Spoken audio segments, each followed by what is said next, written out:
পিছনে যাইতে যাইতে বলে, ইব্রাহিম নবী তুমি কেন আমাকে এই জায়গায় একা একা ইসমাইল রেখে গেছো আমাকে সহ?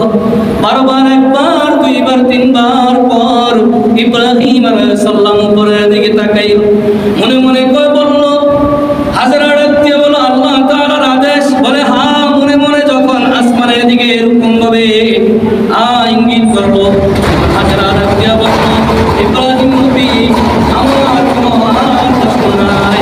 যদি আমার আল্লাহ আমাকে বলে এই জায়গায় থাকতে, তাহলে কোনো কষ্ট নাই, তোমার উপর কোনো দাবি নাই। এই বলে ইব্রাহিম আলাইহিস সালাম চলে গেলেন। কিছুদিন পরে পানি শেষ হয়ে গেলেন, খেজুর শেষ হয়ে গেলেন, ছোট বাচ্চা কান্নার আওয়াজ, কান্নার আওয়াজ। হাজেরা পানির জন্য একবার মারওয়া পাহাড়ে দৌড়ায়, আরেকবার সাফা পাহাড়ে দৌড়ায়।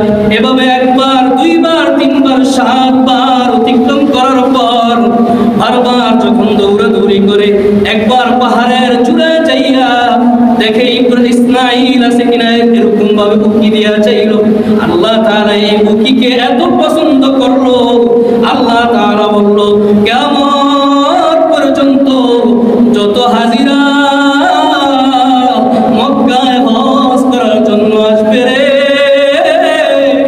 যদি 7 চক্কর না দেয় তার হজ হবে না। আল্লাহ তাআলা বলল, হাজেরা এত কষ্ট করিয়া সাফা মারওয়াতে যে 7 চক্কর দিল, যারা হাজি আসবে তারাও 7 চক্কর দিতে হবে। সুবহানাল্লাহ। হাজেরা যে উকি দিল ইসমাইল আসেনি, ওই উকিটাও যারা হাজি সাহেব তারাও দিতে হবে। এভাবে আস্তে